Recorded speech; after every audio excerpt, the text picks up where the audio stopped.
Okay guys, welcome back. Today we're going to talk about NGC 253, the Sculptor galaxy. It's a beautiful galaxy. It's one of the brightest in the night sky. And this one turned out not too bad. This was from Bortle 2 Skies up in Invergowrie, and I spent 38 minutes with the scope pointed at it, and everything was going really well. I could have spent a lot more, but I really wanted to duck around. I also did NGC 300 and Fornax A and B. I really was ducking around and hitting those quickly. They're all within a couple of degrees, 15 degrees in a night sky. So at the end of the night here, I was just facing east and I was just going the highest thing there, boom, I'd hit it for 20 or 30 minutes. Next one down, next one down. And then I did intend to go to Saturn, but Saturn was still a bit shit. There was a bit of a jet stream there. Anyway, this one turned out not too bad. So I think I was pointed at it for 38 minutes, but stacked 20. So 400 3-second subs. And because I haven't shown you this, even though I've imaged it in our old home and Bortle 7, I didn't like the results. And also I didn't have PixInsight then, and I was just lost with DSO processing, which isn't too hard. And you can also get lost in planetary imaging processing too if you don't know what you're doing. So I'll show you some video of this one, and then again we'll go to a processing section at the end. But yeah, really like the way this one turned out. It was shot with no filter at all, so it was just my usual image train, which is the Poseidon and the Nexus Coma corrector, the Player 1 Poseidon APS-C size sensor, and it's turned out quite nice. One thing I probably will say is when I go back up to the B2 skies next time, I'll probably use my UV IR cut filter just to get the visible light spectrum. When you use unfiltered, you're getting quite a bit of the IR infrared light coming in too, and it starts to bloat your stars. So I have noticed that I probably will when I'm up there, and then when I'm back at home down this way, I'll use the Antlia one. That seems to be pretty good as well to just remove some of the gradients and stuff like that. So yeah, really like the way this one went, and we're also going to have a look at a lot of other ones from up there. So I've got stacks and stacks, but I'm in a bit of a rhythm now, and I will keep pumping out the videos. So as I said, I'll show you some video. We'll get through, we'll do a bit of a quick process. I'll just show you the tools that I've been using, and we'll go from there. So if you really want to see how I do it, stick around. I'll give you a bit of a walkthrough. It won't take long. I'm not going to sit here for half an hour and process it, unless you want to. Next time I could do a separate video, but this will just be a quick process to get you pretty close to the mark. All right guys, so NGC 253, Sculptor Galaxy, and I'll see you next time. Bye for now.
Okay guys, a quick processing.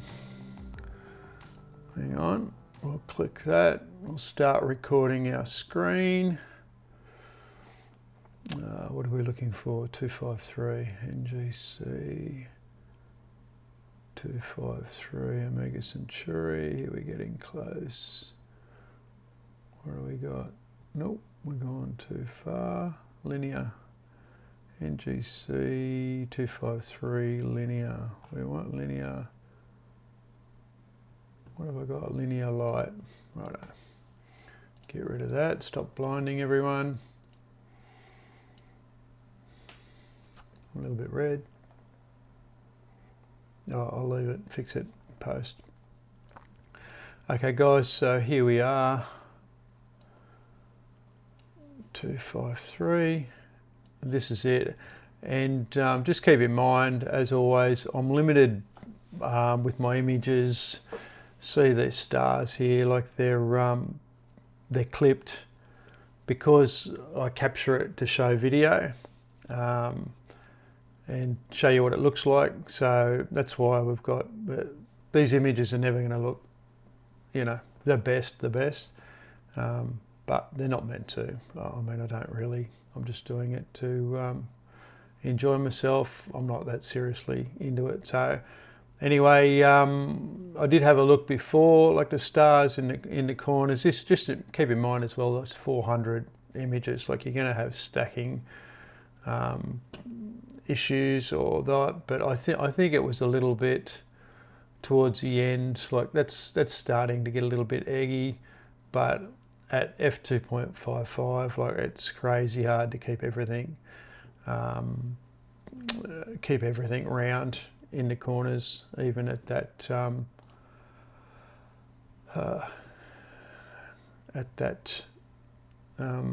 ratio. So what are we doing? We're not doing that. We're going to image solve it. This is straight out of the camera. That one, nothing's been done to it yet.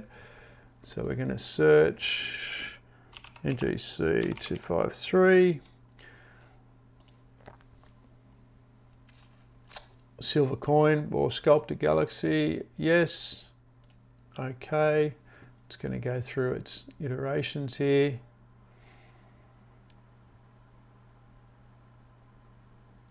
Convergence reached. All right, and for the spectrophotometric color calibration, that's a mouthful. Here it is here. It needs to know exactly where it is. It uses the Gaia data, which is down here, and I've got like 60 gig or something, probably even more than that, downloaded on my computer of star colors and stuff. So as I said before, we're not going to get the color back on this one because it's clipped. It's going to show edge color and look like chromatic aberration, but the center of it's white, and you're never going to get that back. So that's my sensor, the 571, and we're also got red, green, blue. That's just the biomatrix on the front of it. So away we go. Okay, and this shows the stars in the image. All right, we know that. Let's get rid of that. Let's get rid of that. I'll just do a stretch. And as you can see, there's a gradient. I think my flats are pretty ordinary. I will try and set up and get some better flats for it. I might even been using some old ones. So what we're going to do, processes, we're going to go down, we're going to crop it first, dynamic crop. Yeah, we'll go something like this. Just do it quickly. Okay, yep, we don't care.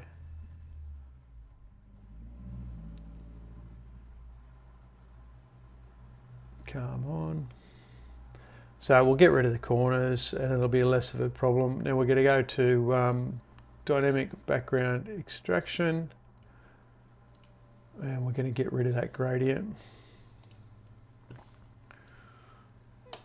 So click on the image, and I usually do about 40 size.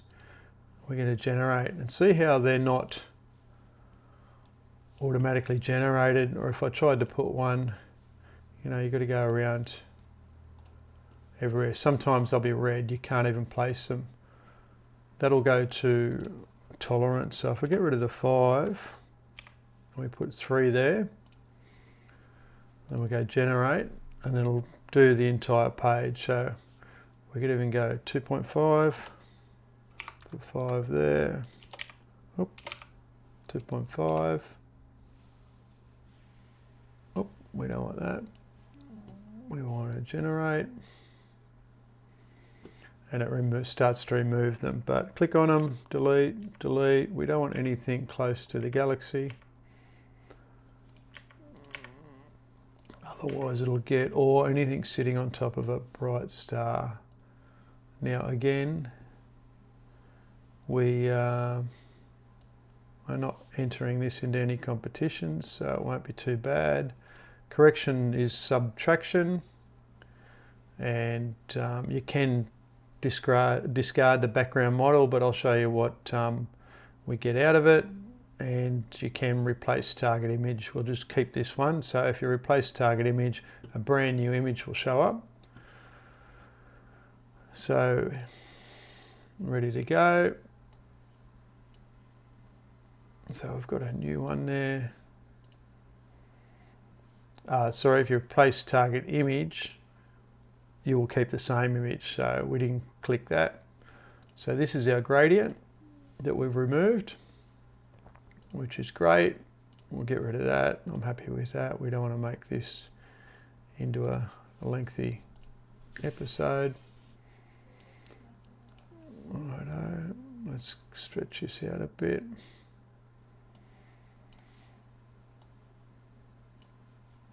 And a really good tool is generalized hyperbolic stretch. So what we're going to do is anywhere you click on the image, it's going to show you. So that's basically all the information in our image. Very dark, obviously, that's why it's hidden right up across the left. But if we click here, you click in a darker spot, you could even click right behind it, and that will stretch absolutely everything. Everything above that line will get stretched. So we'll just pick there, send. So it's going to send through linear. No, we don't want, we want general hyperbolic. So we'll send it, and we're going to stretch. Let's show you what we're doing.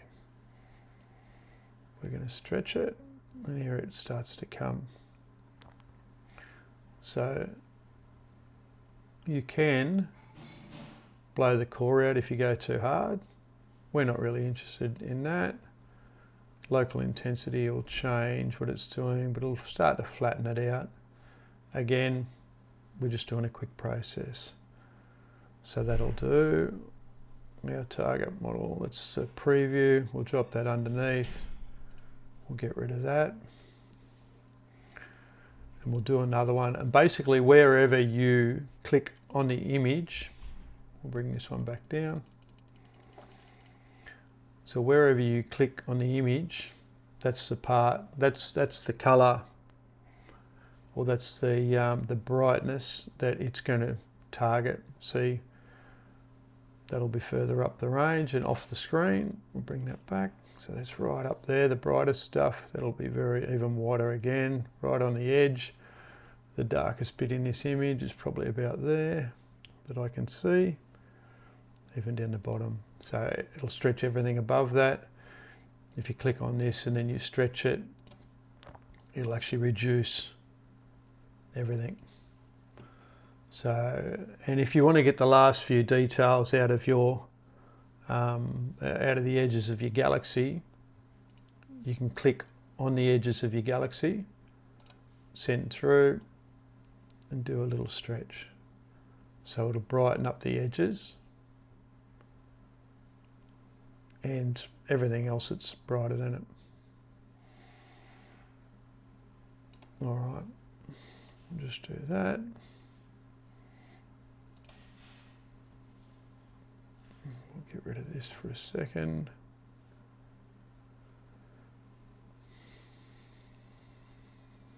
Just give it a little bit of colour, curves.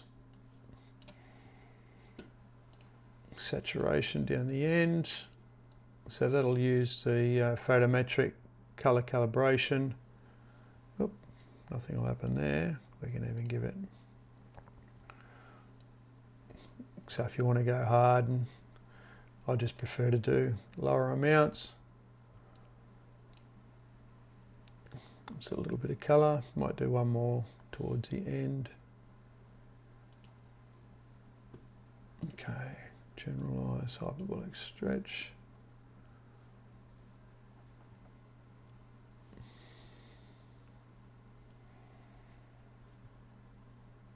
There's lots of little galaxies in this image. There's one up here, there's one down here, one there.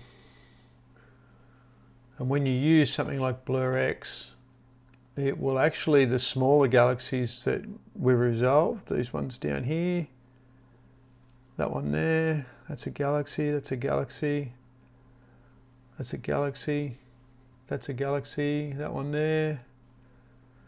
When you use BlurX on these, it doesn't quite know what's a galaxy and what's a out of focus star. So sometimes it will just reduce your smaller galaxies to pinpoints of light, which is no good. We want to keep the realism. Just quickly, actually no, we'll use histogram transformation very subtly. We'll just drag. Oh, we'll show you what it's going to do. So I'm just going to darken it up a little bit. We obviously don't need to go that far. Clips all the blacks. We don't want that because space isn't black. We might just do that. Throw that in there. Reset it.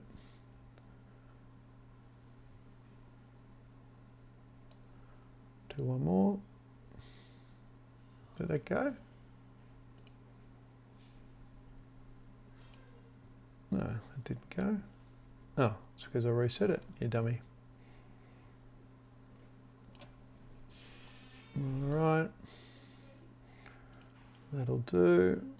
Come down here, curves.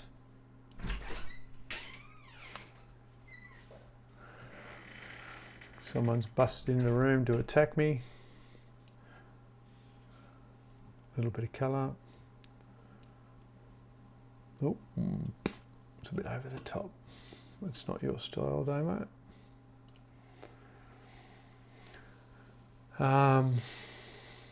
What else have we got? Unsharp mask. I'll just show you what we're expecting. So that's automatically a bit of a preset there. So when I click on this, see how it's already sharpened the image. If you reduce it, that bottom slider, you play with the top ones, it really gives it to them. We don't want to do anything like that. We just want to keep it natural looking. So there's a little bit of structure. So you can see what that's going to do. We might even, did I just get rid of that? I did. We might even apply a bit of noise. And then we'll come back to it and we'll do a quick run of BlurX just to show you what it'll do. As you saw, I didn't even correct the stars in the corners. They're not too bad. And bright light. And unsharp mask or BlurX in this case is not really, there's not much difference between them. BlurX does do that finer point, but again, you can't really be sure if it's wiping out your smaller galaxies. That's not really what we want. So here we go, 40%. I might just fast forward this a little bit.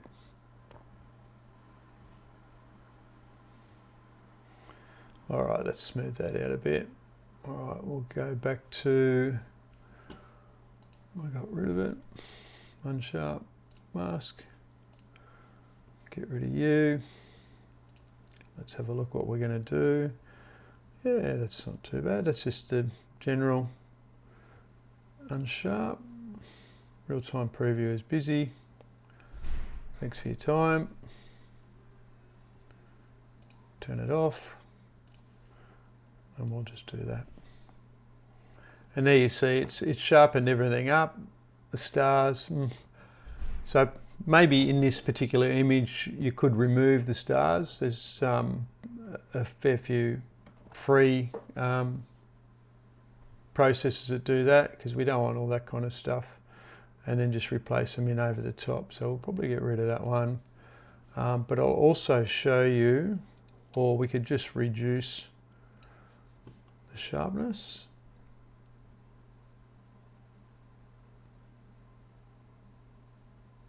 Let's just, oh, dummy.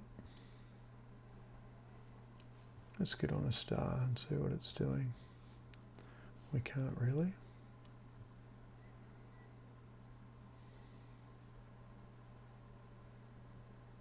That might be the limit there. Let's get rid of that.